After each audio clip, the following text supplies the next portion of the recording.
신하와 아버지. 옛날 가로국에서는 그 나라의 이름대로 70세가 넘은 노인은 산에 내다 버리도록 법으로 정해져 있었다고 한다. 그 나라에는 효성이 극진한 한 신하가 있었다. 그 신하의 아버지도 70세가 되었다.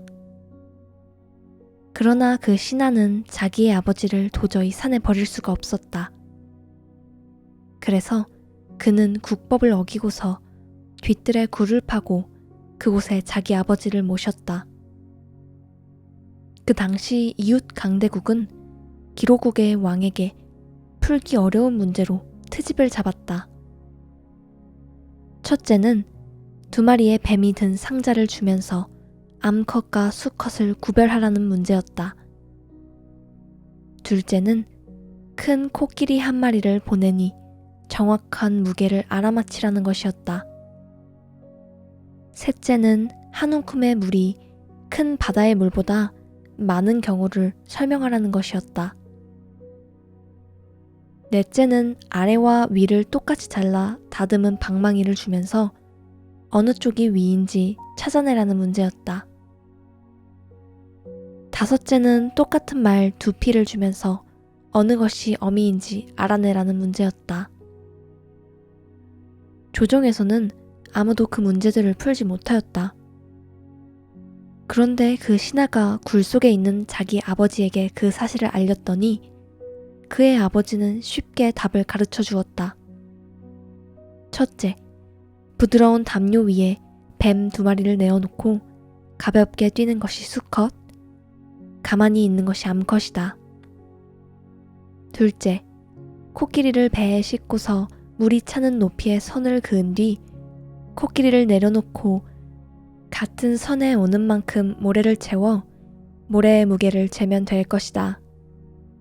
셋째, 한 움큼의 물이라도 늙은 부모나 병든 이에게 주면 그 공적이 바닷물보다 크다. 넷째, 방망이를 물에 넣어보면 뿌리 쪽이 가라앉게 된다. 다섯째, 풀을 덜 먹고 다른 말에게 밀어주는 것이 어미 말이다. 명쾌한 해답을 얻은 왕은 크게 기뻐하며 신하에게 소원을 물었다. 그는 자기가 국법을 어기고 아버지를 모신 죄를 용서해달라고 했다. 그때부터 70세가 되면 노인을 산에 갖다 버리는 법이 폐지되었다고 한다.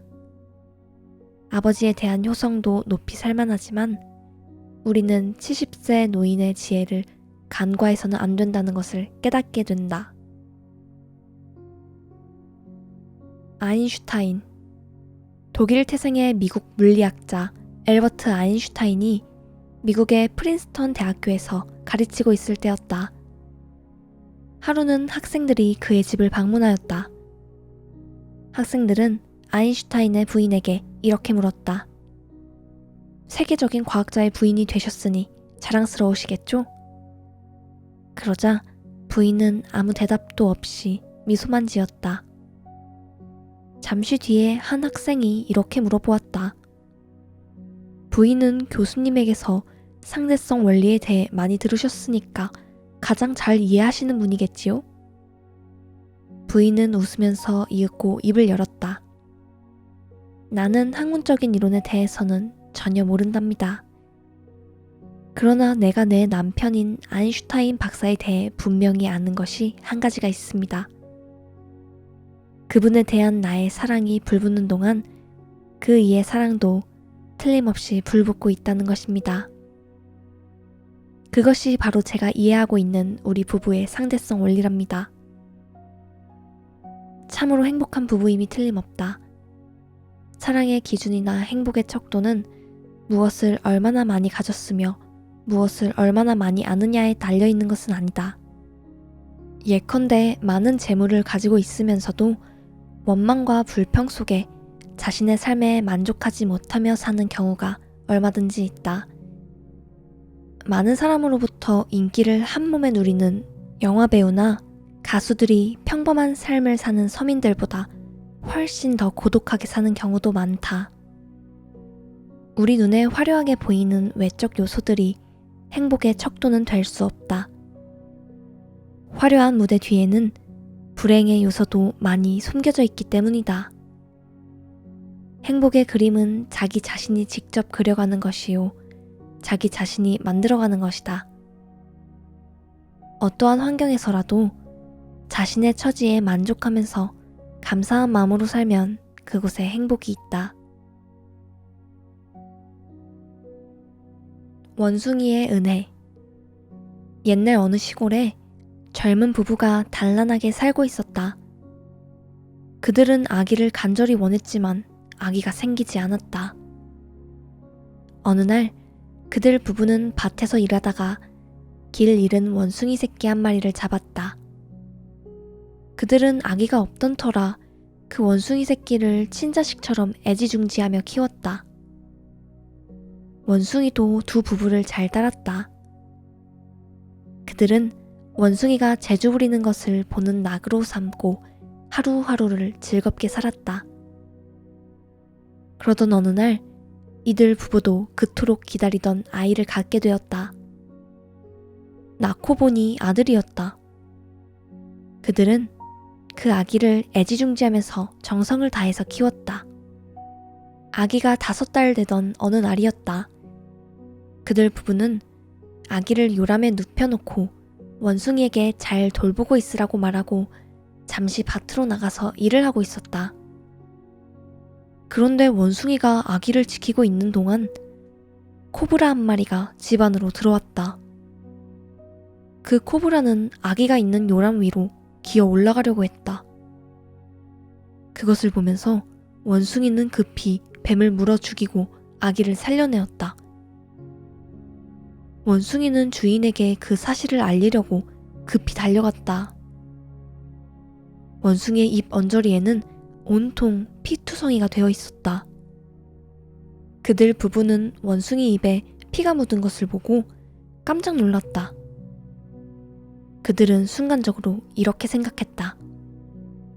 이 원숭이 놈이 우리 아기를 죽였구나.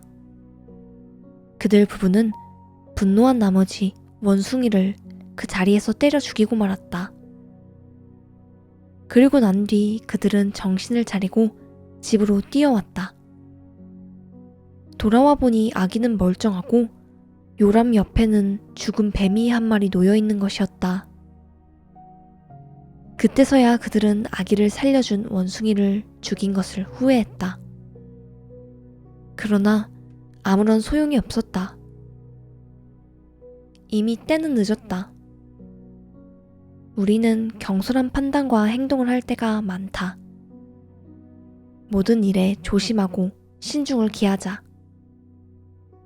우리의 실수로 다른 사람에게 누를 끼쳐서는 안 된다. 장관의 책임.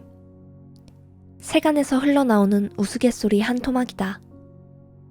어느 전직 장관이 자리에서 물러나면서 후임 장관에게 3개의 봉투를 건네주면서 이렇게 말했다고 한다. 앞으로 장관직을 수행하다가 어려움이 닥치면 이 봉투를 뜯어보시오. 그러면 위기를 피해갈 수 있는 비결이 그곳에 적혀 있을 것이오. 후임 장관은 나름대로 열심히 일을 했다. 그런데 뜻하지 않은 일이 생겨 골치가 아팠다. 밤새도록 고민을 하던 그는 안 되겠다 싶어서 첫째 봉투를 뜯었다. 거기에는 다음과 같은 말이 적혀 있었다. 모든 것을 전직 장관의 탓으로 돌리시오. 그래서 그 장관은 기자회견을 자청해서 다음과 같이 말했다. 그 사건은 내가 장관이 되기 전에 일어난 일이라 나와는 상관이 없소. 전직 장관이 일을 잘못했기 때문이오. 그래서 일단 그 일은 겨우 해결되었다. 그 후 열심히 장관직을 수행하고 있는데 또 다른 큰 사건이 발생했다. 여론이 나쁘게 들끓고 있었다. 고심하던 장관은 어쩔 수 없이 선배 장관이 준 2번째 봉투를 열어보았다. 그곳에는 이렇게 적혀 있었다. 언론의 탓으로 돌리시오.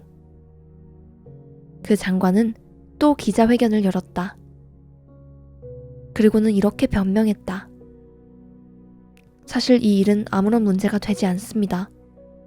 그런데 언론이 너무 크게 떠들어서 오히려 문제를 크게 만들고 말았습니다. 그렇게 해서 이번에도 그는 위기를 모면하였다. 그 후 정신없이 일을 하고 있는데 또 느닷없이 대형 사건이 터졌다. 그래서 도리 없이 마지막 3번째 봉투를 열게 되었다. 그곳에는 이렇게 적혀 있었다. 이제 물러날 때가 되었으니 당신이 책임을 지고 물러나시오. 자신이 책임질 일은 반드시 책임질 줄 아는 사람이 되어야 할 것이다. 선비의 아내들. 어떤 선비가 시골길을 가다가 날이 저물어 주막에 들렀다. 주막 주인에게는 고민거리가 하나 있었다. 그래서 주막 주인은 선비로 보이는 길손에게 자기의 고민을 털어놓으면서 자문을 구했다. 선비님, 제게는 2 아내가 있습니다. 하나는 외모가 예쁘고 다른 하나는 못생겼습니다. 그런데 문제는 외모가 예쁜 아내는 자기의 외모 때문에 아주 교만합니다. 그러니 예쁜 것이 오히려 밉기만 합니다. 그러나 못생긴 아내는 자기가 못생긴 것을 알고는 아주 겸손하고 순종을 잘합니다. 그러다 보니 못생긴 것이 예뻐 보입니다. 여기서 저는 혼돈을 느끼게 됩니다. 예쁜 것이 밉게 보이고 못생긴 것이 좋게 여겨지니 뭐가 잘못된 것이 아닌지 모르겠습니다. 그 선비는 빙긋이 웃기만 할 뿐 아무런 대답도 하지 않았다. 그 다음날 선비는 아무 말 없이 그 주막을 떠났다. 몇 달 후 그 선비가 다시 그 마을을 지나다가 주막을 찾아갔다. 주막 주인은 그 선비를 알아보고는 또 말을 걸었다. 오랜만입니다. 제가 전에 2 아내에 대해서 말씀을 드렸는데 기억하고 계시겠지요?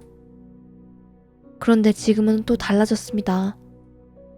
외모가 예쁜 아내가 교만해서 그를 미워했더니 이제는 그가 자기의 잘못을 깨닫고는 겸손해졌습니다.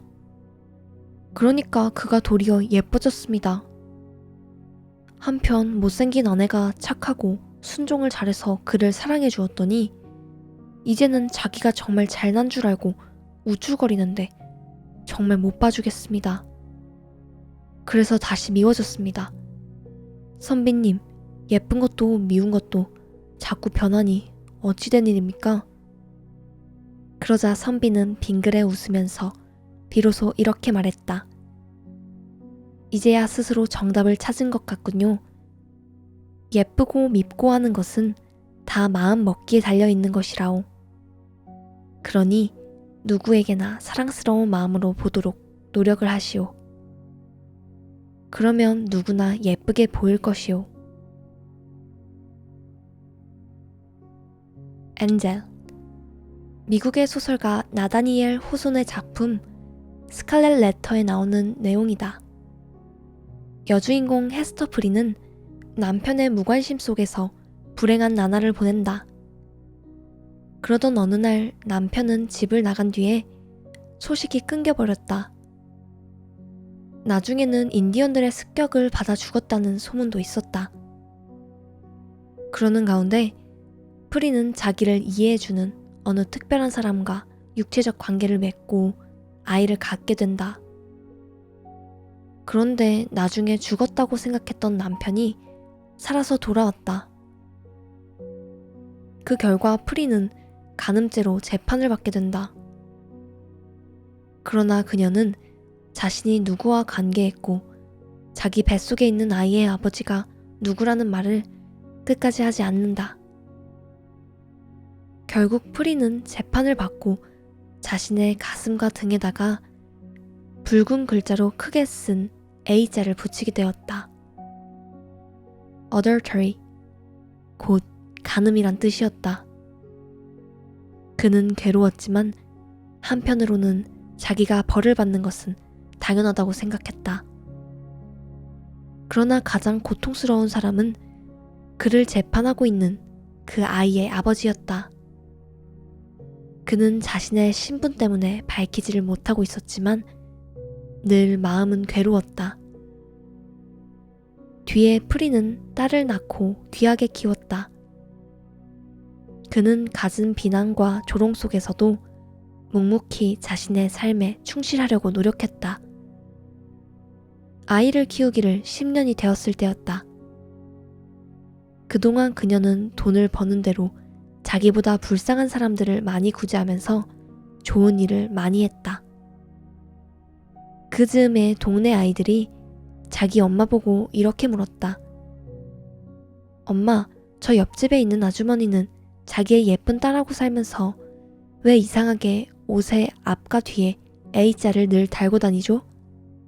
그게 무슨 뜻이죠? 그 어머니는 조용히 대답했다. 응, 그것은 엔젤, 곧 천사란 뜻이란다. 자신의 의지에 따라 얼마든지 새로운 삶을 살 수 있음을 보여주는 명작이다. 아빠와 딸. 어느 가정에서 있었던 일이다. 남편은 퇴근 후에 잠시 백화점에 들렀다. 그날은 사랑하는 아내의 생일이었다. 그래서 남편은 아내에게 줄 생일 선물을 샀다. 남편은 아내를 위한 생일 선물을 예쁘게 포장해서 그것을 들고서는 집으로 돌아왔다. 때마침 그의 사랑하는 어린 딸이 아래층에 있다가 그를 반갑게 맞아주었다. 아빠, 어서 오세요. 오늘이 엄마 생일이라고 선물을 사오셨군요. 그는 애정어린 딸아이의 인사를 듣고서 그도 딸아이에게 반갑게 인사했다. 그래, 우리 공주님도 오늘 하루 잘 놀았습니까? 그런데 엄마는 어디 계시니? 안 보이네. 딸은 대답했다. 예, 2층에 계세요.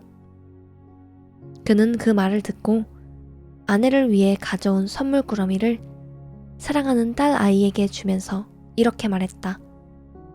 얘야, 내가 아빠 대신에 이 선물을 엄마에게 전해줄 수 있겠니? 딸아이는 잠시 의아스럽게 생각했다. 왜냐하면 그 아이는 소아마비로 휠체어에 앉아 있었기 때문이다. 자기 혼자의 힘으로는 2층에 올라갈 수 없었다. 그럼에도 불구하고 그는 아무런 문제가 되지 않는다는 듯이 자기가 사온 선물 꾸러미를 딸아이에게 주었다. 그리고 나서 그는 딸아이를 자기의 두 손으로 번쩍 안아들었다. 그는 딸아이를 안고 딸아이는 그가 사온 선물을 아버지를 대신해서 어머니에게 전해줄 수 있었다. 우리가 어떤 고난을 겪을 때 우리 스스로의 힘으로 그것을 이겨낼 수 없을는지 모른다. 그렇다고 쉽게 포기해서는 안 된다. 완전한 사람이라도 세상은 혼자만의 힘으로 살 수 없는 것이다. 함께 더불어 도와주고 이끌어주고 밀어주면 원하는 일을 즐겁게 하고 그 배의 기쁨을 누릴 수 있다.